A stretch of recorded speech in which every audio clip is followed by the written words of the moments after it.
You act like you're a celebrity. This is your life, this is your life. Oh no, you're such a wannabe. Too bad you're an online tragedy. You're gonna fake it, you'll never make it. You're a wannabe. Hey, Cassidy Paris, it's Rowan from Silver Tiger Media. How are you?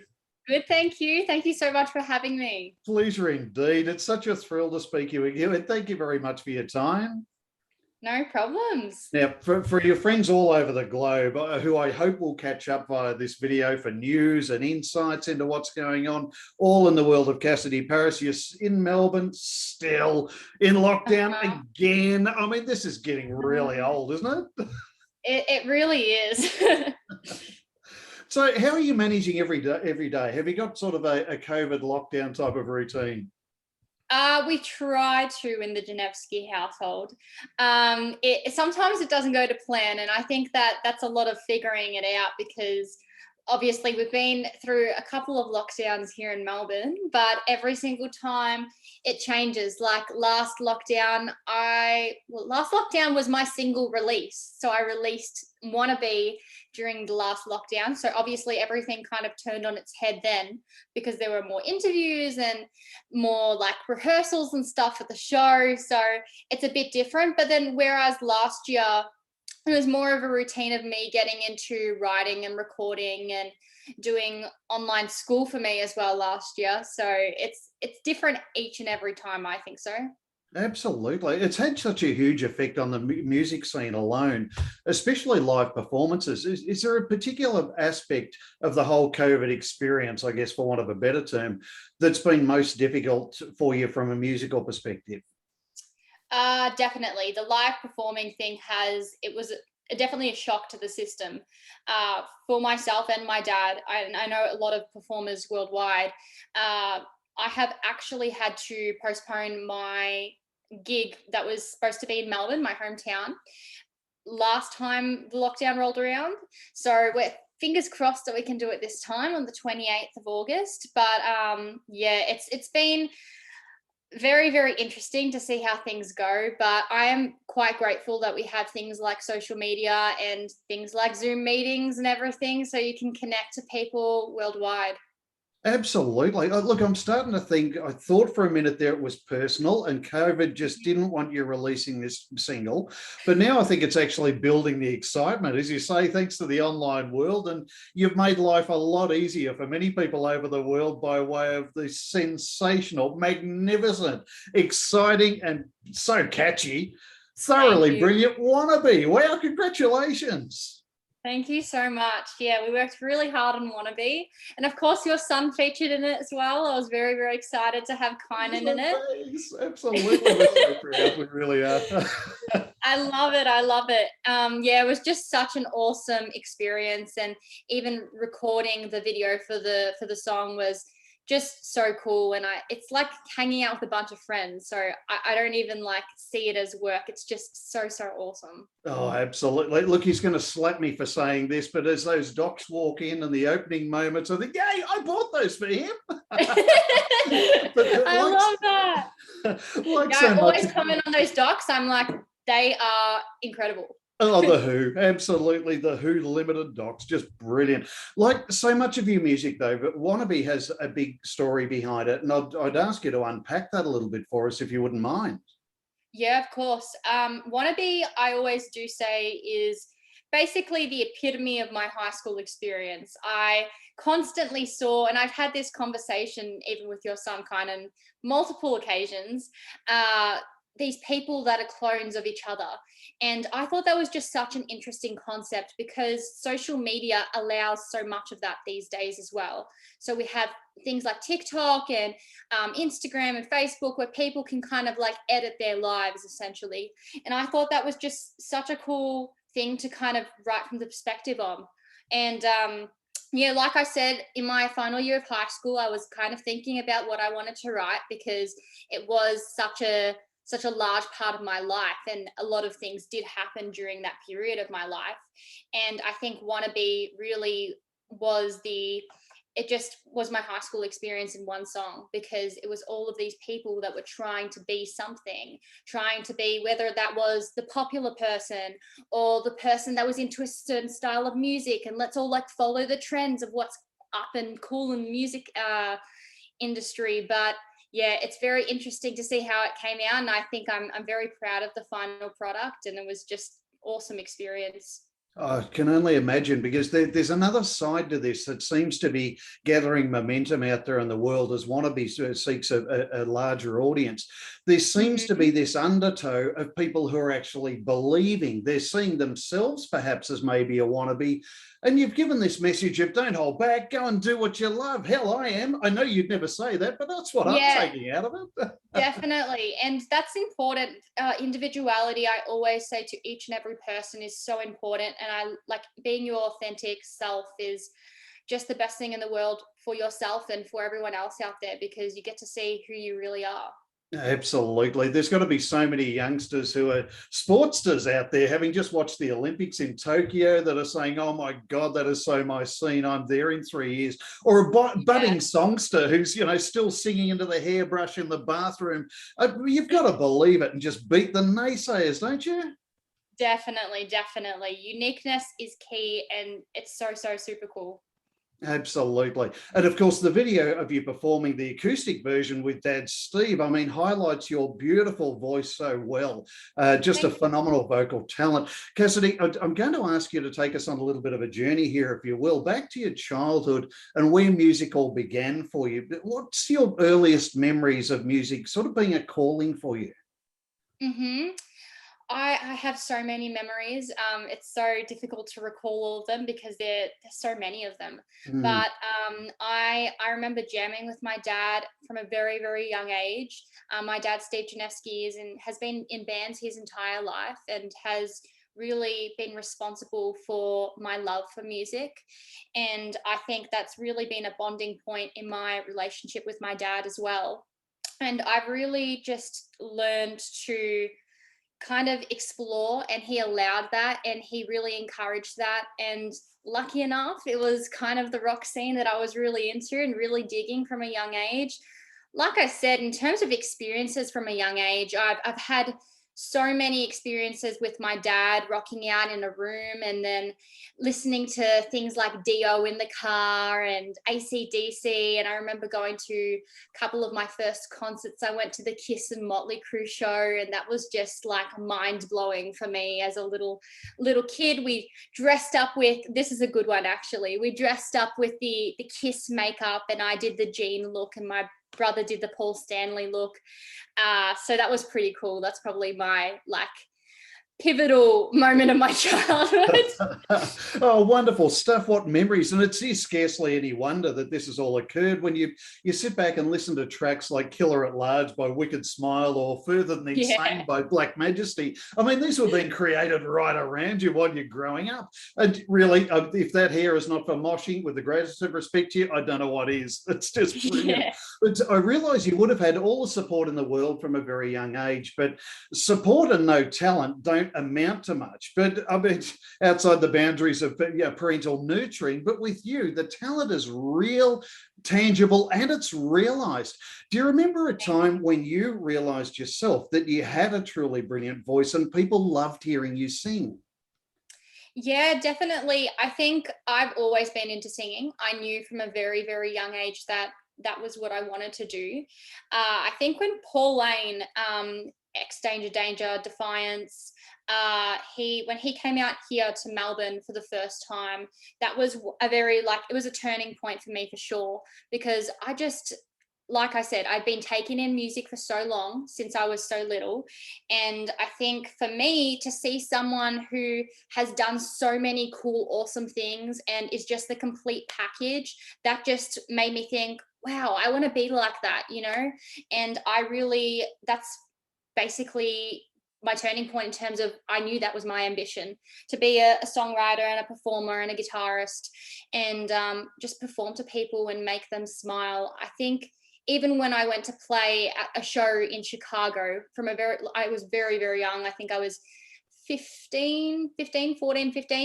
when I played my first show internationally, and just seeing people like mouthing the words to lyrics of your song, it's just insane and such a cool opportunity and experience for me. So that was definitely another turning point as well. Now, what's a perfectly rational question, I guess, in the circumstances, but one I'll apologise for in advance. I mean, nothing but the greatest of respect to you. But just before that, before meeting Paul, before performing for the first time overseas, do you remember, and please don't name names, but do you remember if there were those people in your life that maybe were a little bit jealous and were those naysayers and maybe treated you like a little bit of a wannabe? Was that sort of part of your existence, or did that sort of get brushed by the side because of the support in your own home? It's interesting because I think from a very young age, I was very nurtured. Like, I always was around people like awesome people from Black Majesty and awesome people from the Radio Sun and Wicked Smile as well. But I think the wannabe aspect of it, and where I was kind of struggling a little bit, was more so when I actually like embarked on my journey, like during high school. That's when people kind of didn't really understand what I was about. And I remember when I released Talk About It, I had an interesting response at school, that's to say the least. And I'm very, very lucky because my bullying experience, I was able to share with Metalheads Against Bullying, which is an organization that I'm very, very lucky to be affiliated with. And that was basically my opportunity to share my experiences with other people and try to make that experience a little bit more, I don't know, just easier for them in some way, because someone has been through it. And I knew that if I had read something like that when I was younger, when I was going through that, that may have made my experience a little bit easier. So it's definitely a very interesting topic, but yeah, from a young age, I wouldn't say I experienced it as much. I was kind of individuality and my uniqueness was more celebrated when I was younger because I had such an awesome support network around me. It's more when you go out into the real world and you see some of those people in high school that aren't the nicest, when I experienced that aspect of things. Absolutely. Look, horns up, Ronnie James Dio style, of course, to Metal Against Bullying. There's such a camaraderie within the metal community that very often takes people by surprise. But it's no wonder that everyone's so supportive of one another. And to hear you behind that is just brilliant. While we're talking about tracks, another track of yours that makes it pretty much impossible to sit still. It's got to be one of my favorites, as much as I love Wannabe. I mean, seriously, your music could have Graveyard and the Departed all around, up and jumping around, moshing themselves silly. And I challenge anyone, let alone a Shaolin monk, to sit still while listening to Give Me Your L, Your O, Your V, and Your E. Come on. Thank you. It's giving me goosebumps just to try to sing it out loud. So thanks for even entertaining that. But where did that insanely brilliant track come from? Yeah, definitely. That one was actually written by Paul Lane. So I was very lucky. Paul actually sent me a couple of tracks that had been sitting back for a couple of years, and I just really dig that song. Like, I had such a connection with it and I really wanted to make it my own. That was really important for me. So we kind of messed around with it, changed a couple of lyrics and stuff, and yeah, the rest is history, really. I really love performing that one live. It's just got such like a punky attitude to it, and yeah, so much attitude, and I love it. Oh, absolutely. I want a ringtone of anyway, that's just me. We've got to get it. Got to get it happening. Got to indeed. Now, I'm going to ask you to play a little bit of song word association here, if you wouldn't mind. Okay. I'm going to ask you to tell me what pops into your head, whether it be memory or motivation or musical influence, whatever, just whatever comes into your mind when I give you a song title. The first is Walking on Fire. Walking on Fire. Honestly, that one's an interesting song because I remember writing that one with Paul, and it was actually supposed to be a ballad initially, Wow. because that's what we wanted. This Walking on Fire we actually wrote before we wrote Stand, and Stand obviously came out first, but Walking on Fire, and I remember sitting in the studio and we were Skyping because Zooms weren't really a thing then. And he was playing it on the piano, and I was like, oh my God, this is such a cool song. I've got to make it something more than a ballad. Like, it would have been a killer ballad. And I think definitely at some point I will like re-record it, even if it's just a little sit down thing, because sometimes we do, even when I'm playing it live, we do play it as more of a ballad, which is super interesting. But yeah, that's probably the association I'd make there, because it wasn't initially supposed to be that much of like a get up and have a groove song. Absolutely. And of course, the second song naturally would be Stand. What jumps into your head there? Stand is definitely my association to Metalheads Against Bullying. Yep. So my high school experience, like I said, was a little bit difficult. People didn't really understand what I was about, and Stand was really my coping mechanism on how to get through that period in my life. So definitely that's the association there. Tremendous. I guess next I'd have to ask about Talk About It. Talk About It. Oh my God, that song feels like so long ago, and I know it was only a couple of years ago, really. But yeah, I have a vivid memory of Paul and I sitting in my front lounge room and kind of just sussing out the chords and everything, and that was just such a cool experience for me. I think I was only like 13 or 14, and I was like, this is so cool. I don't know how I got so lucky to write with someone so super talented and just take it all in and absorb it. Indeed. My God. And the last one has got to be Like I Never Loved You. I don't know how the hell you managed to actually look into my soul and sing about stuff that's occurred to me so many times in my life, but there we go. What jumps to mind for you with that one? That one is a very, very personal song. I wrote that probably at the start of my year 11 year. And that one was about someone specific in high school. I can say that now because I'm not in high school. And it was about me walking past the person and thinking like, it's basically like you never knew them. Like it's basically like nothing ever happened. You never talked. There was nothing there. And I just thought that was such a weird concept, because I would constantly discuss this with my friends, how you could go from being so ridiculously close with someone to being so distant. So Like I Never Loved You was basically that. Wow, brilliant stuff. And I guess it's a natural question to say, as you think back to these memories of various tracks at sort of dotted points throughout your life, does it ever take you by surprise? Do you ever sit there in the middle of the night and think, wow, I'm doing it? Definitely. And I think it's very interesting as well as an artist to listen to a song and reflect on that period of your life, because you're like, wow, I wrote that song about this and that actually happened to me. And now I'm on to a completely different phase of my life. And it's just crazy to think that you were like when I wrote Like I Never Loved You, I felt like I was such a different person to who I am now. And that's the really cool, awesome bit about music. It's magical because it really does reflect what you were like at that time. Absolutely. I mean, back then I'd be sobbing thinking Like You Never Loved Me. Now I can spit venom at the memories of those people. Who cares? Yeah, exactly that. But now the common denominator between all of those tracks is the brilliant videos that are behind them, that are up and available for anyone all over the world to enjoy. And I mean, really, when you look at how you perform when you're on video, you are such a natural and appealing talent, with the greatest of respect to you. But did you have some hesitation with your first video in the creation of that? Was there a moment of hesitation, a little bit of doubt? I don't really think so. I think definitely it's a little bit nerve-wracking the first time I recorded and did a video, because you don't really know what to expect. And that's what with the people in the newest clip, Wannabe, none of them had done a video before, and I said, look, just act like you're performing, get into it, and just have fun, because it's so important, and you see it in the videos.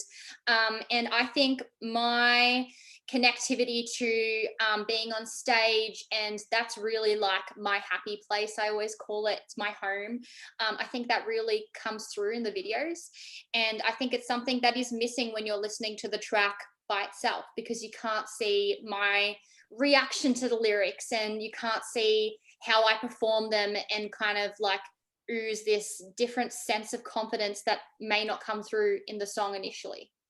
Absolutely. And I was going to ask about the video and what it means to you, but I guess that extra dimension of bringing to life the relationship between the artist, the song, and then the audience is complete within the Definitely. video, or as complete as we can be in COVID lockdown, of course. Yeah, exactly.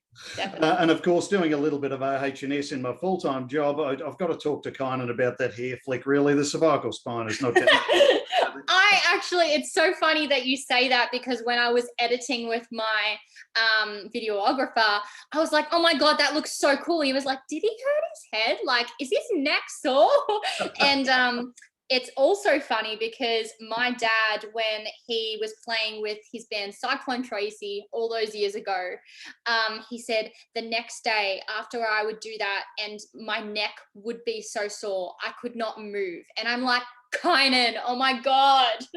It's a little bit of an unfair question, so I'll apologise for it in advance. But it's after hearing just a moment ago all of those song titles, and so many more must be occurring to you at the same time. Amongst all of your tracks, do you have a personal favourite among them, or is it a little bit like asking a parent to choose between children? In a sense, it is, because I don't know, you connect to every song differently. But personally, and I'm not saying this just because it's my new release, I really do connect with Wannabe the most. It's just because it is so true, it's so raw, it's so authentic to my entire high school experience, and it's something I had been wanting and desiring to write for so long. So when that concept actually came to me and I thought about it, I don't know even where I got the track name for Wannabe, because Mm. it's interesting. Obviously the writing process varies each and every time, but I did actually come with the title Wannabe when I went into the session with Paul, the writing session, and I knew that's what I wanted it to be about. All these people that were trying to be someone else that they just clearly weren't, and you could definitely see it when they were walking past you. And that's the really cool thing about that, because I think that is still occurring, and it's still going to be so relevant to me over my entire lifespan. Absolutely, carries such an important message. Cassidy, what would you consider to be your strongest motivator in creating music? Strongest motivator. Probably like my emotions. I think that definitely, especially in a time like this, artists really, I've used it as my avenue. It is my medicine to try and cope with everything that is happening. And I think every single song, it's so interesting to see how they all differ so much, because they're completely different periods of your life. And then you can go back and reflect, like I was saying, you can go back and see how much you've grown as a person and as an artist. Absolutely. We don't mind that Back in Black Freudian slip there. Absolutely brilliant AC/DC stuff. Exactly that. And I guess reflecting on that, the next natural progression from a question point of view is, do you find music very far from your daily life? Do you sort of see things and the world starts to create a motivation for you, a new topic for a new song, or you hear a track or a lyric and that gets you going creatively? Do you find it's intertwined with your everyday life now? Absolutely. Like I said, the writing process always differs, Mm. but I see, like from a very young age, I saw my dad taking down notes, because my dad obviously also is a songwriter, and him taking down notes, even when he was like walking in a shopping center, I'm like, what are you doing? This man is crazy. But I completely understand it now, because it is so, it's your life. Like your music is your life, and it is your experiences, it is your emotions, it's your everything. So I think like even I've had times when I've been at the gym and I've been listening to music and I'm like, oh, that is super cool, I want to put that or take a bit of that and kind of incorporate it into my next track. It really does depend on, you can be anywhere really. You can be on a plane and writing a song. Mm. Absolutely. And I guess that relates to some of the people who are behind the scenes, I guess. How did you meet Stuart Smith or Lynn Sorensen? And of course, I don't wear this T-shirt by mistake. I love it. I love it. Yeah. So I actually, well, I haven't met Stuart in person, but I've met him Zoom in person. So I Sure. think that's enough. He was nice enough to reach out to me, and we were having a conversation, and he's worked with some awesome people, and he was like, I think what you're doing is just super cool. And really the rest is history. He introduced me to Lynn and Al, who's worked with some super big names, and it's just so awesome to see people that are in such incredible bands that you idolize recognize your work. Like I could not ask for anything more as an artist. I have so many people and artists around me that have really done the rounds in the music industry, helping to guide me as an artist. Absolutely. And I guess there is one more thing you could ask for, but you actually got it. I mean, I have to ask, how did it feel when you first heard Cassidy Paris, Fender Australia endorsed? Oh, that's just, oh, I can't even begin to express how immensely happy it makes me to hear that. From every single time someone says it or asks me, I'm like, oh my God, it's like a dream.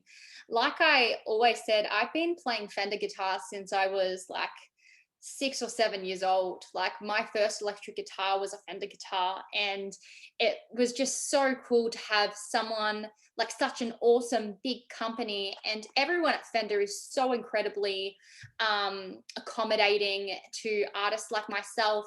Getting behind an artist that is trying to grow and trying to learn is just, I could not thank them enough, because it's so awesome to see them doing that. Because a lot of the time, sadly, you do see companies chasing those big personalities, and to see people that are growing with artists as they begin to grow and progress as artists, it's just, I could not thank them enough. Absolutely. Beautifully put too. And what's Thank you. next for Cassidy Paris? What's in the works? What's on the front burner? What can we get excited about next?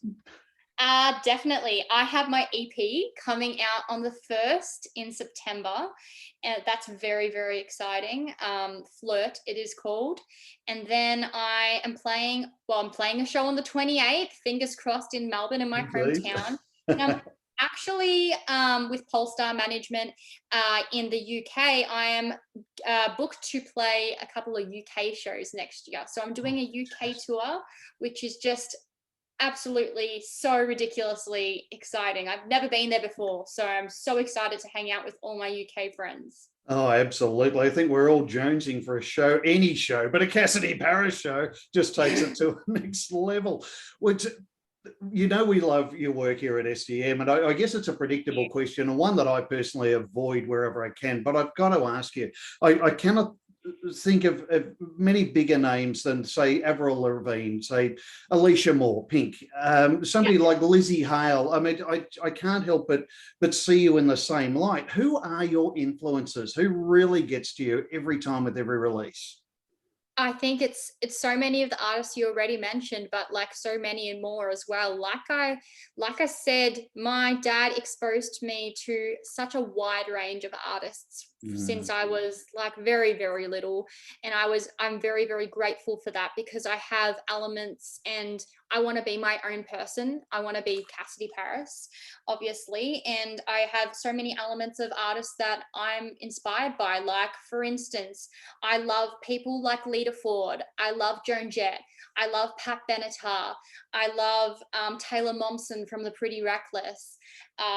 Even I listen to a little bit of Evanescence. So like I listen to a bunch of artists, and that's just, I think the cool thing about learning when you're young, and I will continue to learn throughout my entire musical career. My dad always reminds me that he's even learning, and he's 48. Like it's definitely such an awesome experience to be able to continue to grow as an artist as you progress through life.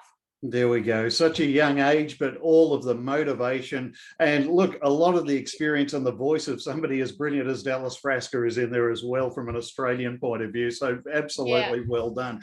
As you know, we wish you every good fortune with your music and for the future. We'll be absolutely willingly ready to do all we can to help with Flirt and can't wait for that one. And I've got a little bit of a visitor here, I think, right at the end of this interview. So if you don't mind me just calling somebody in, but in the meantime, we cannot wait to hear more. And Cassidy, thank you so much for your time today. Thank you so much for having me. I really appreciate it.